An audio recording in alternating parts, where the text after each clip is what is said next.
not quite as easy as what it is marketed to be. I'll just be honest with you. But once you get it, keep it, and you can use it from year to year. So if you're a parent who already got one for a student last year, you don't need to get a new one. You can use that one. Or if you have a student this year and you're going to have another student next year, you can use that same one. But each student has to have their own. Okay?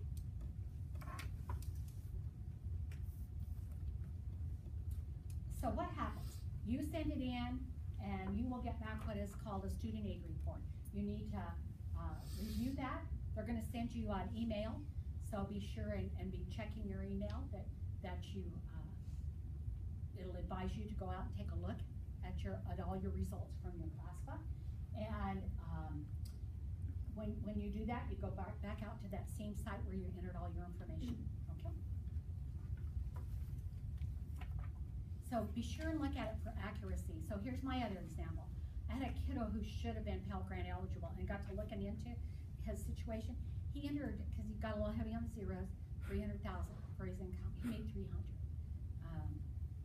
It made a significant difference in his aid eligibility. Sometimes you get numbers transposed, or you can get a little heavy on the zeros. You want to make sure what you entered was right. So do check it.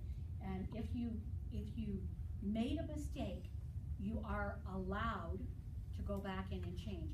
If you have updates, so now you have your tax return filed and you have the real numbers for this year, you are allowed to go back in. You can't go back in and keep changing things till you get the expected family contribution that you want.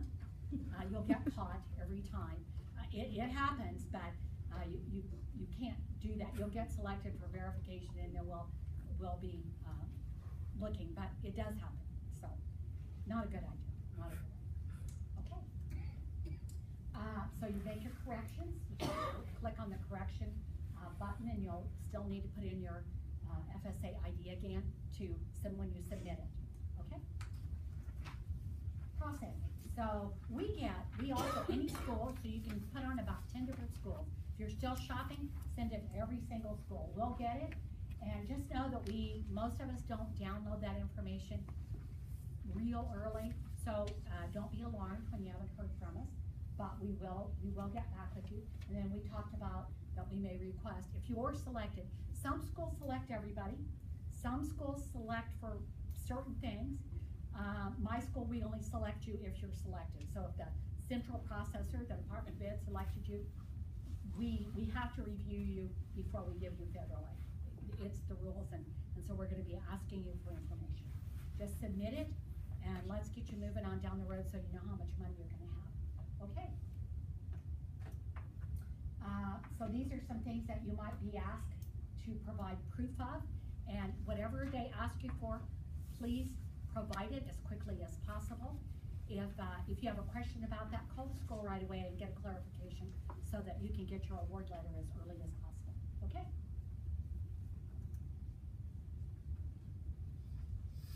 So how will you be notified?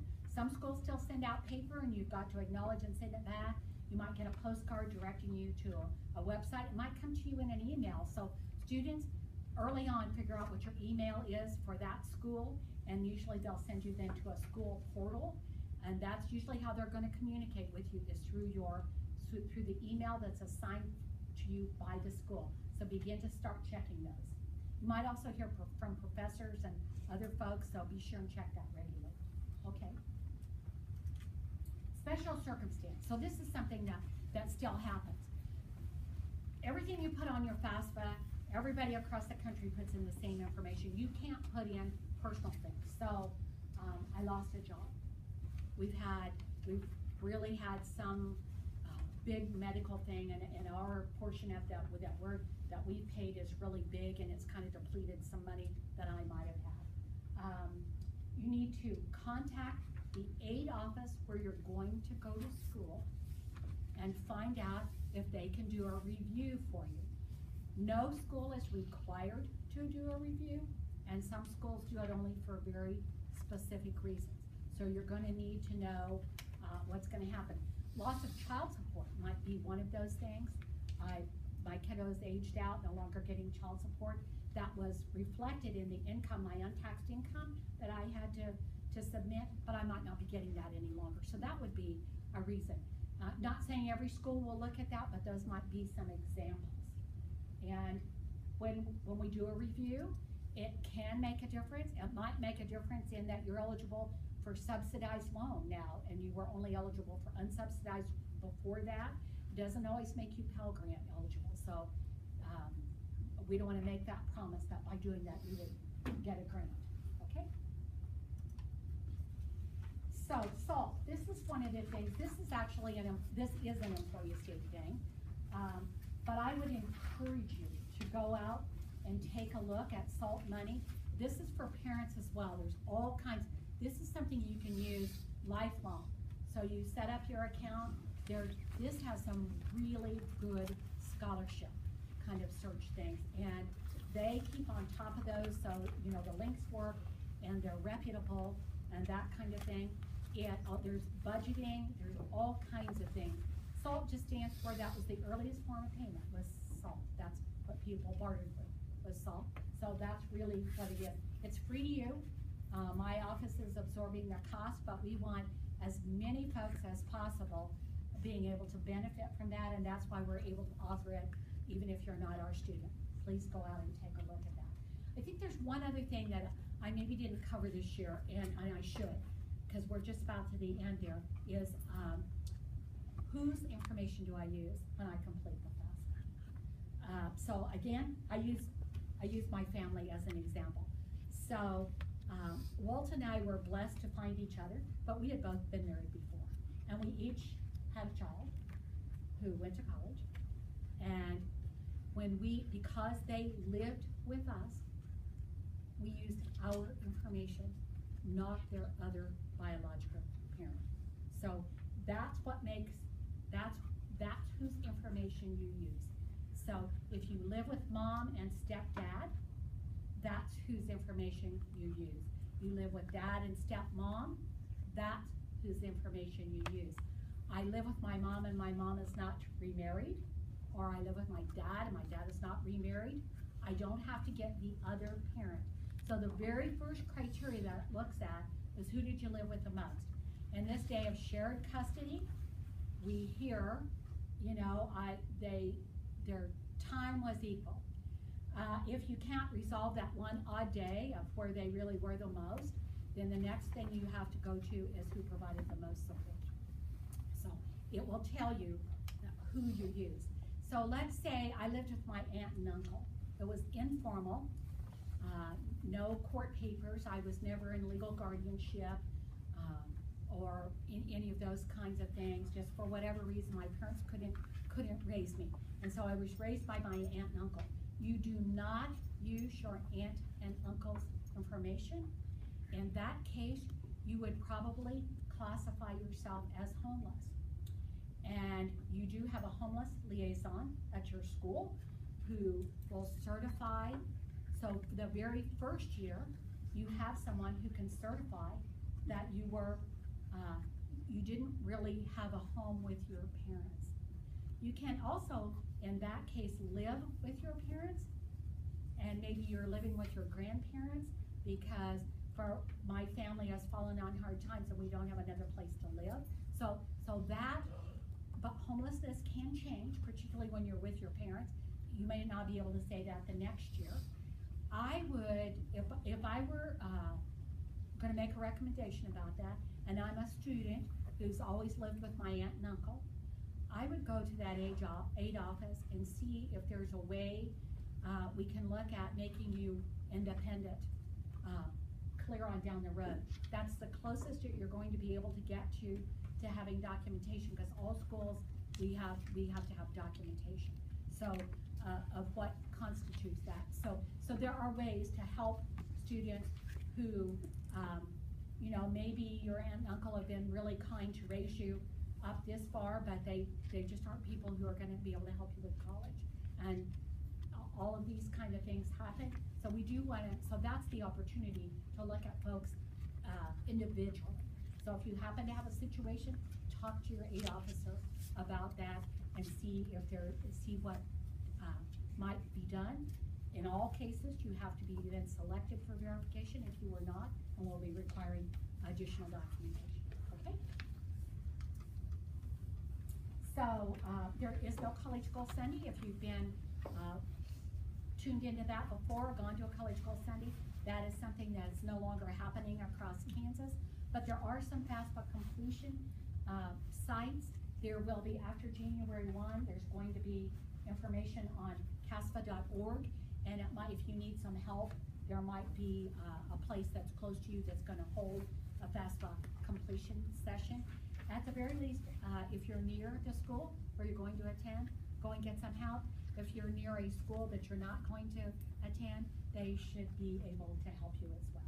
Folks should be willing to help you with questions that are of a general nature, okay? And we are done. So my next thing is, there's something that you thought I would tell you that I have not.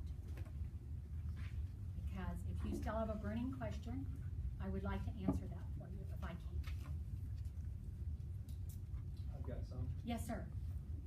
Realistically, when you go to these college visits and they tell you it's gonna be about $15,000 a year to go to school here. Through FAFSA, what's the realistic goal, amount of money you can get? to Okay. help that person go to Okay, so a college? freshman student can borrow $5,500. That's it? That's it.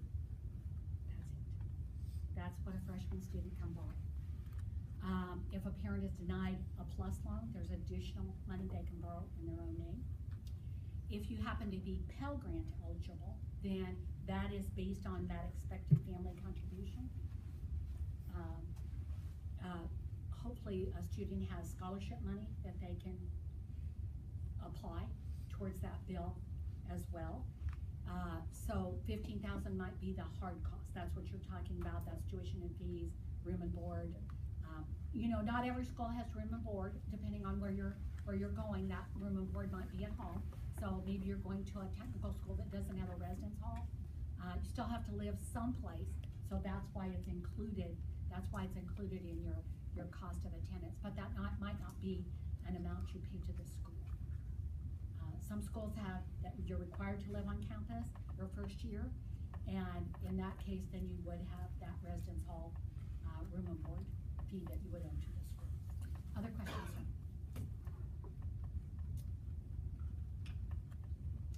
So let me say this, because I'm not representing Emporia State. There are all kinds of ways to get an education. So one of them is that you might attend a two-year school. If you went a four-year school, you might attend a two-year school to start your education and transfer. Folks do that. It's a great way to get an education. If you're going to a high-cost school, they have larger scholarships. If you're academically solid, they might offer you a higher scholarship. If you're gonna go to a technical school, VOTEC school or something like that, the Kansas grant, that could be something that you qualify for. So you would wanna look at all of those sources. I would advise also to look at payment plans at the school. Sometimes folks pay things out over the course of a semester. For you students, save your graduation money. I know it's tempting to buy something. Save your graduation money. Work some over the summer, have some fun and work some. Help out, so that you can help pay those costs, because they might be, that might be how you're gonna get your education, and once you get your education, you can do something else that's fun when you're making different money. So help out as well. Anything else, sir, that I could answer? Okay, all right. Thank you so much. I appreciate it. Let me say two things too, real quick. One is this packet is excellent. If you're trying to look through, like, what exactly do you need to do at what time, at what grade level, and you have younger kids too, it's just a little checklist of what you should be doing each month, what you should be doing each quarter, those sort of things. You guys brought these. Yeah. We've never seen these before. Awesome. Yeah. The other thing is that every student has an account to what's called Career Cruising. We've been working with these kids, all these kids, since sophomore year with their 5-year plans and their college visits, all those sorts of things. You can do directly on that Career Cruising site, which means if they have a college that they're interested in, they can narrow it down to the scholarships and the careers that